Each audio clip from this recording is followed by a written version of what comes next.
Sheriff Tom Reeves received a call at 2:47 a.m. on a July night when the heat from the Nevada desert was still radiating at 115 degrees. The report seemed straightforward. A stranded motorist on Highway 95 needed help. However, the location coordinates indicated the caller was in Silver Ridge, a town officially abandoned since 1987. "Sheriff, the caller insists he's in Silver Ridge right now," dispatcher Maria Rodriguez said, her voice sounding confused. "He says he can see the buildings, the streetlights, people walking around." "But sir, Silver Ridge has been a ghost town for 36 years. Reeves opened the file on Silver Ridge. Its population had been 0 since the mine closed. There was no electricity, no water service, nothing but crumbling structures and the desert reclaiming what people had built. Yet the 911 system showed an active cell phone signal from that exact location. "Call Deputy Torres and Detective Martinez. We're going to check this out." The drive to Silver Ridge took 40 minutes through the empty desert. While Officer Angela Torres drove, Reeves examined the odd details. The caller, identified as 34-year-old Robert Hayes from Phoenix, had given a consistent address in Silver Ridge, described working streetlights, and said he saw a gas station that had been demolished in 1989. "Sheriff, this has to be disorientation," Torres suggested. "Heat stroke victims hallucinate. Maybe he's somewhere else and confused about location." "His cell signal is definitely pinging from Silver Ridge coordinates," Detective Martinez countered from the back seat. "And he's been on the phone with dispatch for 20 minutes, speaking clearly, no signs of confusion or medical distress." As they crested the final hill, the view should have shown a scattered collection of ruins barely visible in starlight. Instead, they saw lights. Not flashlights or vehicle headlights, street lamps, building lights. The warm glow of a functioning town where no town should exist. "What the hell?" Torres slowed the vehicle, all 3 officers staring at the impossible sight. Silver Ridge looked exactly as it had in photographs from the 1980s. 2-story buildings with intact facades, a main street with working streetlights, even a neon sign blinking GS at what had been Henderson's service station before it burned down decades ago. And people. They could see figures moving on the sidewalks, cars parked along the street, curtains drawn in lit windows. "This isn't possible," Martinez said quietly. "I've been to Silver Ridge. 3 years ago, for a missing persons case. It was rubble and dust. This," he gestured at the thriving town ahead, "this can't be here." They rolled slowly down Main Street, and the wrongness became more apparent. The people on the sidewalks moved in strange patterns, walking forward but somehow giving the impression of moving backward, their gaits awkward and reversed. The cars were all models from the 1980s, but their license plates showed current year registration stickers. And everything was too quiet. A functioning town should have ambient noise, generators, air conditioners, voices, vehicles. But Silver Ridge was silent, except for their own patrol car. "There," Torres pointed. "That's the caller's vehicle." A modern sedan sat in front of the gas station, its hazard lights flashing. As they pulled up, a man emerged. Robert Hayes, matching his driver's license photo, looking confused but not distressed. "Officers, thank God. I've been trying to figure out what's going on. This town, something's wrong with it." "Mr. Hayes, are you feeling all right? Any dizziness, confusion, heat exhaustion?" "I'm fine. I ran out of gas about 2 hours ago, coasted into this town. At first everything seemed normal, but then I started noticing things. The people here, they don't talk. They just walk around in these weird patterns, And the clocks are all running backward. Reeves looked through the gas station window. Sure enough, the clock on the wall showed hands moving counterclockwise, 3:11 a.m., but the minute hand was approaching the 11 instead of moving toward 12. "Stay in your vehicle, Mr. Hayes. We're going to investigate." As they approached the gas station door, it opened before they could touch it, but opened outward when it should have opened inward based on the hinges. Inside, the layout was mirror-reversed from what old photos showed. The counter that should have been on the right was on the left. The bathroom doors were on opposite walls, and behind the counter stood an elderly man in a gas station uniform, name tag reading Henderson, the owner who had died in the 1989 fire. "Can I help you, officers?" Henderson's mouth moved, but the sound came a split-second delayed, like watching a badly dubbed foreign film. "Sir, this station closed in 1989, Reeves said carefully. "Don't know what you're talking about." "We're open 24 hours, though I gotta say, you're the first customers tonight moving in the right direction." The right direction? Henderson gestured at the window, where they could see the sidewalk figures more clearly now. The people weren't walking backward. They were walking forward, but time around them was flowing in reverse. Their movements traced backward through moments they'd already lived. "This whole town's been stuck since the accident," Henderson explained. "We're living July 15th, 1987 over and over, but backwards. We wake up at midnight, live the day in reverse until noon, then everything resets and we start over. Most folks here don't even notice anymore. But you're outside the loop. You're still moving forward while we're moving back." Martinez was filming everything with his phone. "What accident?" "The mine. Final day of operations. They were using new explosives, experimental stuff from some military contractor. Something went wrong. Instead of just collapsing the tunnels, the explosion created some kind of time pocket, trapped the whole town in a 24-hour loop running backward." Torres checked her watch. "It's 3:14 a.m., but your clock shows 3:08. Because we're moving toward 3:07, then 3:06. By noon, we'll reach midnight again, and the loop resets. We've been living this same day backward for 36 years. "That's impossible," Reeves said, but he was watching the sidewalk people, watching cars drive in reverse, watching smoke from chimneys being sucked back down into fireplaces. "You're here, aren't you?" Seeing it? That makes it possible enough. A woman walked past the window, moving backward, undrinking coffee that she poured back into a mug, entering a diner that unopened its door. Every action was a reversal of morning routines that had happened, or would happen, or were eternally happening, in Silver Ridge's trapped time loop. "How do we help you?" Torres asked. Henderson smiled sadly. "You can't. We're not really here anymore. We're echoes, recordings of a day playing in reverse forever. The real us died in that mine explosion in 1987. These are just temporal shadows." Reeves approached the counter, and as he got closer, Henderson became translucent, less solid. "You're not entirely real. None of this is.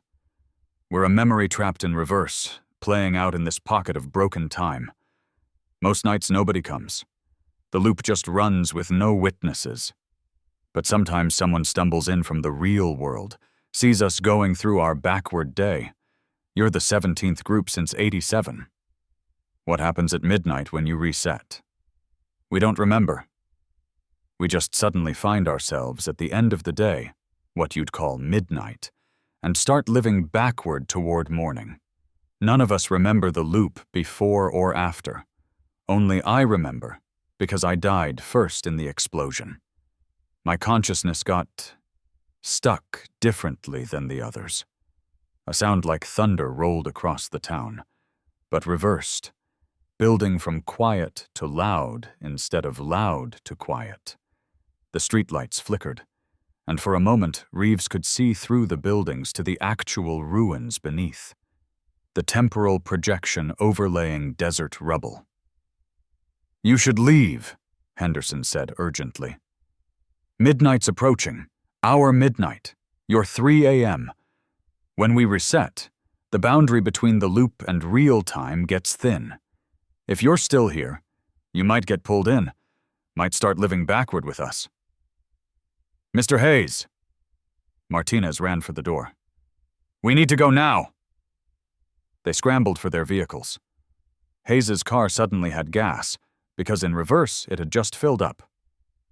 They formed a convoy heading away from Silver Ridge as fast as they could drive. At exactly 3:17 a.m., they looked back. Silver Ridge vanished like switching off a light. The street lamps, buildings, people, gone. Only moonlit ruins remained, exactly as they should have been. But on Torres's dashboard camera, the footage showed everything. The backward-walking people, the reverse-time clocks, Henderson explaining their eternal loop. Evidence of a town trapped in temporal reversal, living the same day backward forever. "What do we report?" Torres asked. "The truth," Reeves decided. "A man ran out of gas near Silver Ridge ruins. We assisted him. Anything else?" He gestured at the empty desert. "Who would believe it?" Robert Hayes was escorted to the county line and advised never to stop near Silver Ridge again. He agreed readily, having no desire to return to a town that existed only in reverse, populated by temporal echoes of people who'd died 36 years ago. But Reeves kept the video, along with a photo Martinez had taken of Henderson. The old man existed in the picture, but translucent, see-through, with ruins visible through his body. 3 months later, another call came from Silver Ridge. A different stranded motorist, seeing lights and people, and a functioning town where only ruins should exist. Reeves responded and found it all again. The reversed time, the backward walking, Henderson behind the counter explaining their eternal loop. "You came back," Henderson said. "Most don't." "How do we break the loop? Free you? You can't. Time is locked here. The explosion didn't just kill us, it broke causality in this specific location. We're caught in a temporal eddy, swirling backward forever. The only mercy is that we don't remember. We just live each reversed day thinking it's normal. That's not mercy. That's hell. Maybe, but it's our hell, and we're used to it now. Just warn people to stay away from Silver Ridge between 2 a.m. and 4 a.m. That's when the boundary is thinnest, when the loop is most visible to the outside world. Otherwise, let us fade. We're already gone." These are just after images. Reeves left Silver Ridge for the second time, watching it vanish in his rearview mirror at precisely 3:17 a.m. He filed reports that were ignored, sent footage to federal agencies that never responded, tried to get the area officially restricted, but Highway 95 stayed open, and Silver Ridge kept appearing to late-night travelers. A ghost town that was more than metaphorically haunted, literally inhabited by temporal echoes living the same day backward forever, trapped in a time loop created by an explosion that had shattered more than just rock and earth. It had shattered time itself, creating a pocket where the dead lived in reverse, eternally approaching but never reaching the moment of their deaths, forever walking backward through a day that would never end. Deputy Angela Torres took the solo patrol call at 3:08 a.m. on an August night because Reeves was at a conference and Martinez was off duty. A truck driver on Interstate 15 reported seeing something impossible and requested law enforcement response. The coordinates placed him at mile marker 127, deep in empty desert. "Dispatch, this is Torres. What exactly did the caller report? He says there's another convoy driving parallel to the interstate, about half a mile out in the desert. Same vehicles as his convoy, same arrangement, but they're not on any road. They're just driving across open desert in perfect formation. Torres knew that stretch of I-15. Flat, empty. Nothing but sand and scrub for 30 miles in any direction. No roads, no trails, nothing that could support vehicles. Probably heat mirage or exhaustion. I'll check it out. She found the truck driver, James Patterson, 52, veteran long-haul driver with 20 years' experience, pulled over at mile marker 127. He stood outside his rig, pointing at the dark desert with genuine confusion on his weathered face.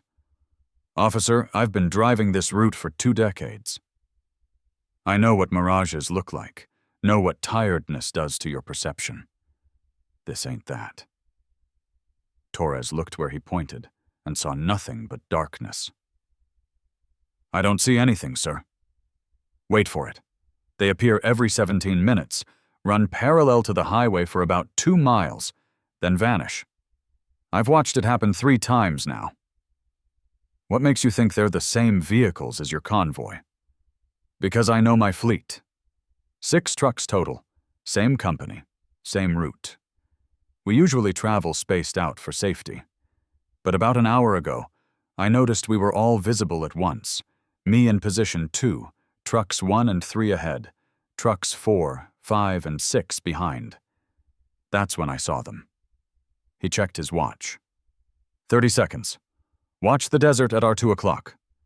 Torres raised her binoculars, scanning the empty landscape. At first, nothing.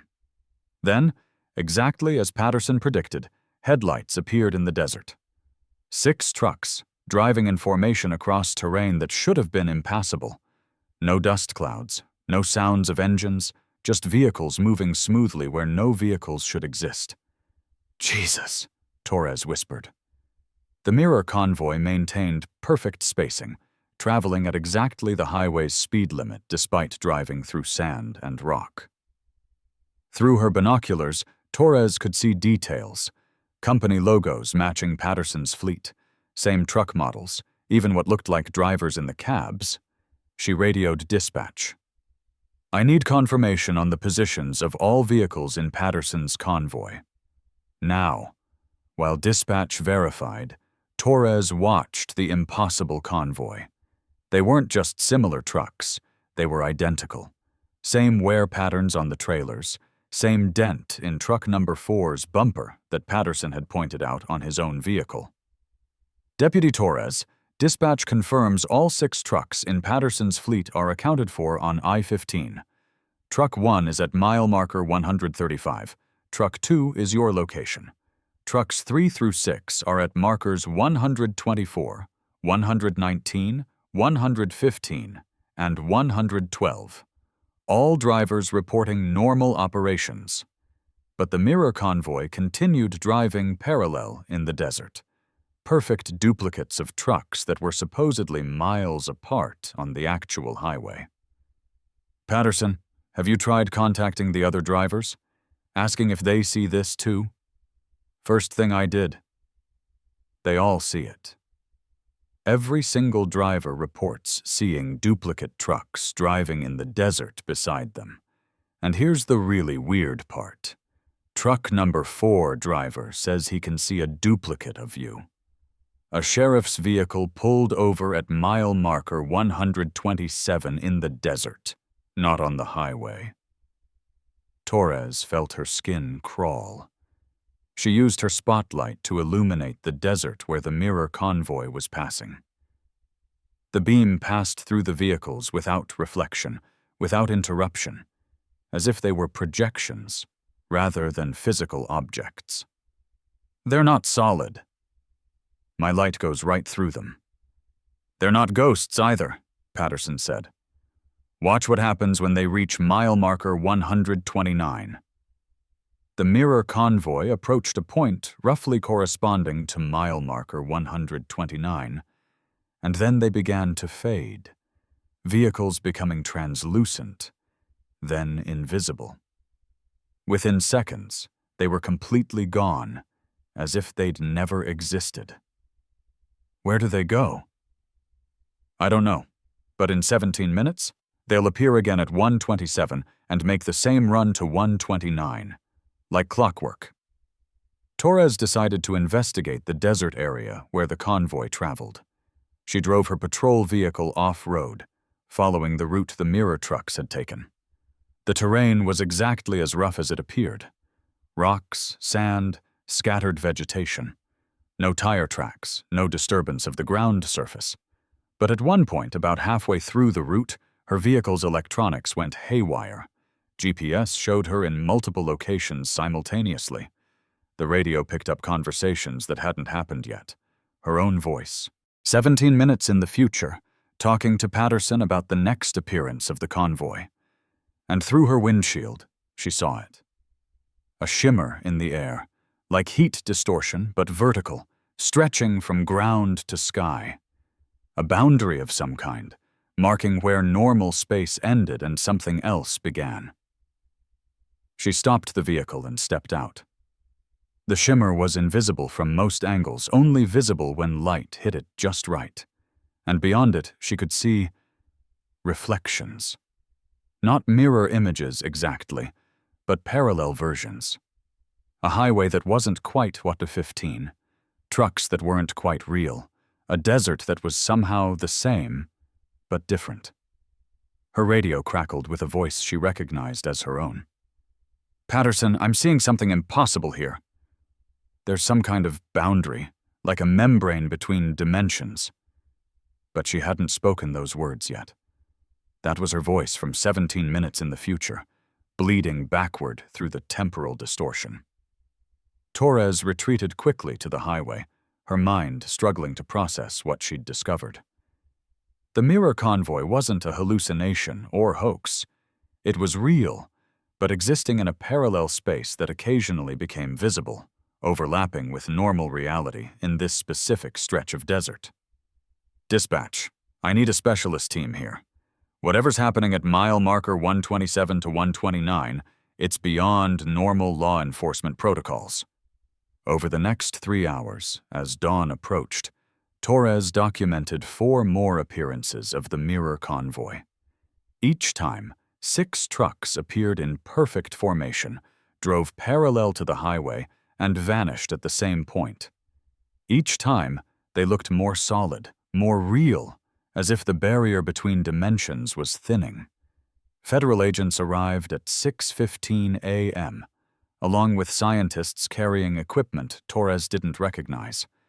They set up monitoring stations, took readings, and confirmed what she'd discovered. A dimensional weak point where parallel reality occasionally became visible. This isn't unique, Agent Ross explained. We've identified 17 locations across the U.S. where parallel dimensions overlap with ours. Usually they're barely perceptible, a flicker in your peripheral vision, a sound that doesn't match its source.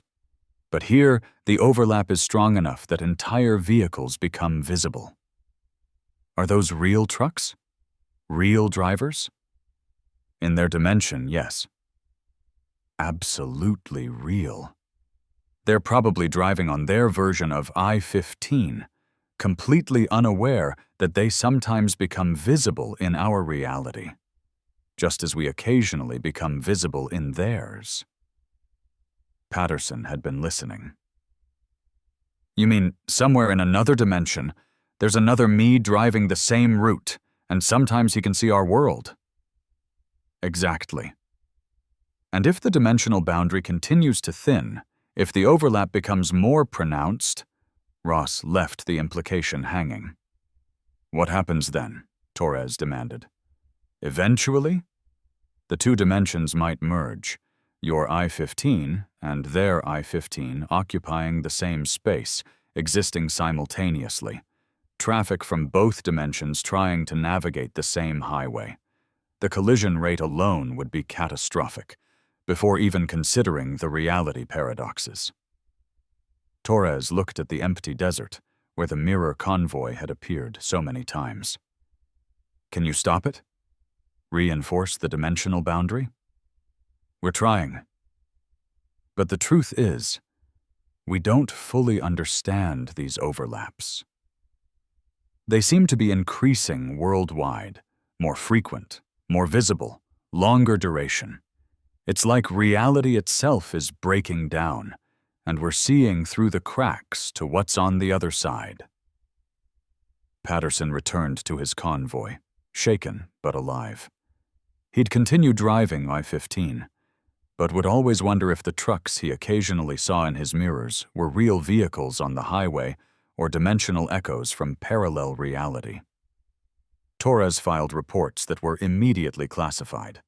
The federal team established permanent monitoring at mile marker 127, watching the dimensional overlap that showed no signs of diminishing.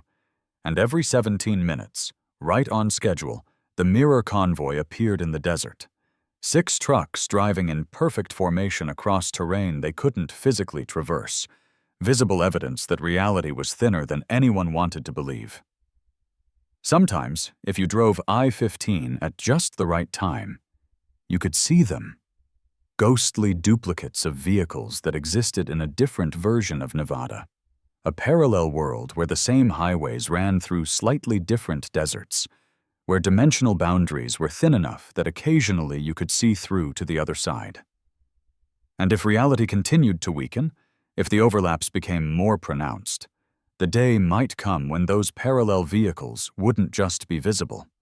They'd be tangible, solid, occupying the same space as real trucks, causing accidents that shouldn't be possible, leaving wreckage from 2 dimensions mixed together in ways that violated every law of physics.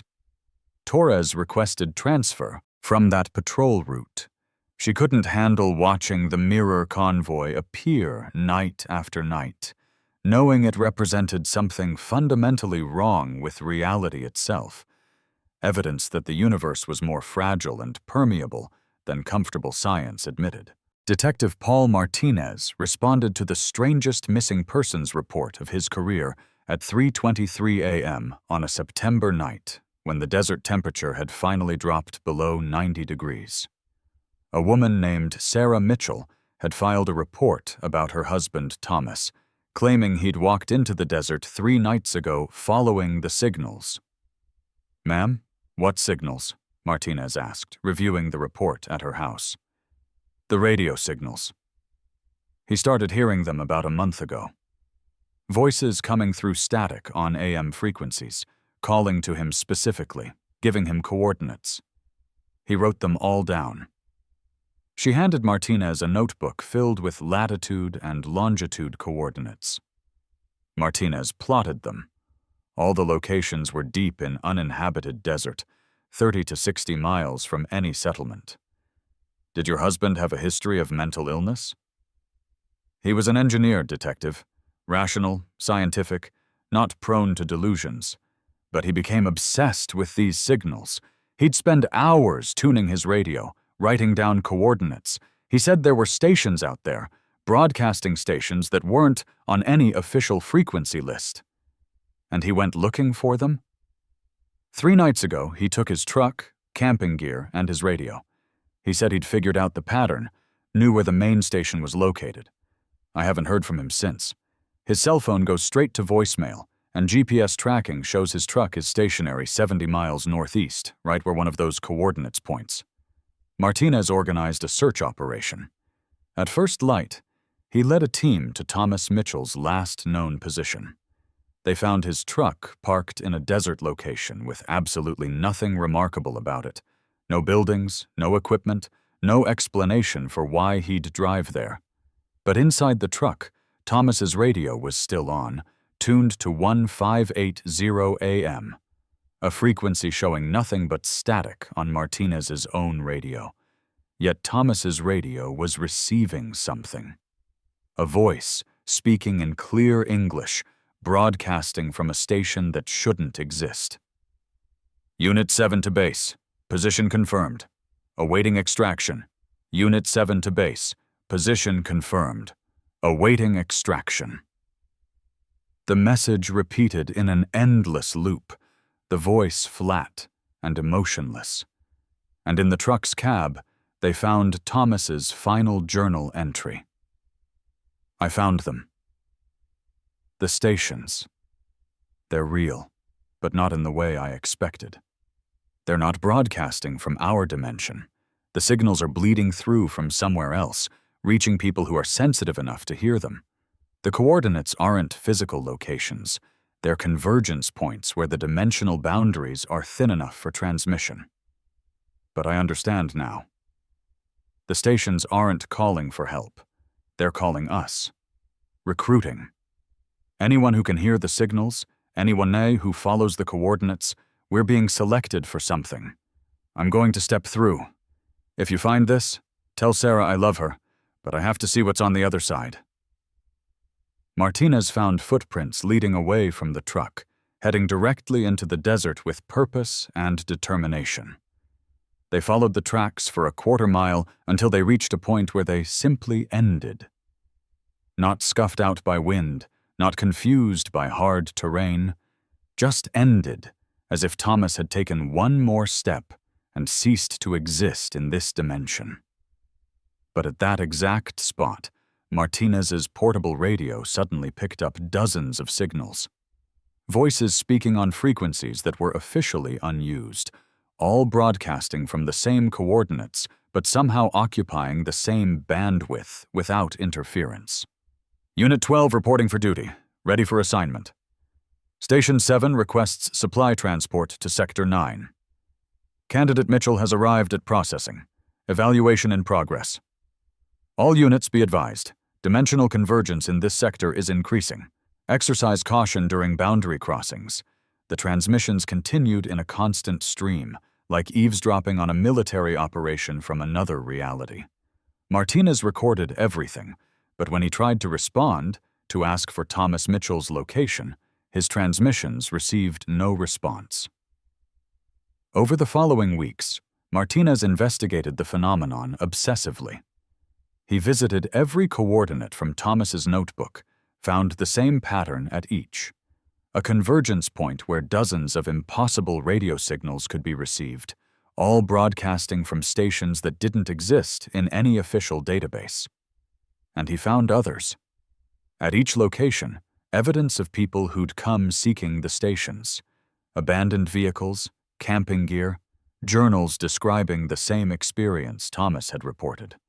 All of them heard signals calling them, giving them coordinates, promising something on the other side of dimensional boundaries. "They're still out there," Sarah Mitchell told Martinez during a follow-up interview. "I can feel it. Not dead, just elsewhere. The stations are real, Detective. They're operating in parallel dimensions, and somehow their signals bleed through to our reality. People who can hear them, people who follow the coordinates, they're crossing over." Crossing over to what? I don't know. Another version of Earth? A completely different dimension? Whatever it is, it needs human workers, human units. The stations are recruiting across dimensional boundaries, calling to people who have the sensitivity to hear. Martinez filed reports that were flagged by the same federal agencies that had investigated the mirror convoy. Agent Ross contacted him directly. "We're aware of the stations. 17 confirmed broadcast points where signals from parallel dimensions can be received. We don't know what they are, what they want, or why they're recruiting from our dimension. But we've lost 47 people to these calls over the past 5 years. Can we stop them? Block the signals? We've tried. The broadcasts exist outside normal electromagnetic spectrum, operating on principles we don't understand. Anyone with the right sensitivity, usually engineers, radio operators, people who work with frequencies, they can hear what others can't. And once they hear, the calling becomes irresistible. Martinez started monitoring all AM frequencies regularly, waiting to see if he'd become sensitive enough to hear the stations. And sometimes, late at night, he thought he caught fragments, voices in static, coordinates whispered beneath noise, promises of something beyond normal reality. He never followed them, never wrote down the coordinates, never took that final step into the desert to cross dimensional boundaries at convergence points where the stations broadcast their eternal recruiting calls. But Thomas Mitchell did, as did 47 others. And somewhere, in dimensions adjacent to Nevada's empty desert, those recruits served whatever purpose the stations required, working for employers that existed between realities, performing duties humanity couldn't comprehend. The calling stations continue broadcasting, patient and persistent, waiting for the next person sensitive enough to hear, desperate enough to answer, curious enough to follow coordinates into empty desert where dimensional boundaries thin enough to step through. And somewhere in those parallel spaces, Thomas Mitchell and others like him serve their new employers, having traded the reality they knew for promises whispered through static, for purposes mysterious and possibly eternal, for destinations that no search team could ever reach. Because you can't rescue someone who's crossed into another dimension, can't even confirm they're alive or safe. You can only document their disappearance, add them to the growing list of people who heard the calling stations and answered, who followed coordinates to convergence points and stepped through boundaries that should have been impermeable. Martinez kept their files active. Missing, not dead. Somewhere else, not gone. Still broadcasting, perhaps, on frequencies nobody in this dimension could receive, calling back to loved ones who'd never hear them, trapped or liberated or transformed in realities parallel to Nevada's endless desert.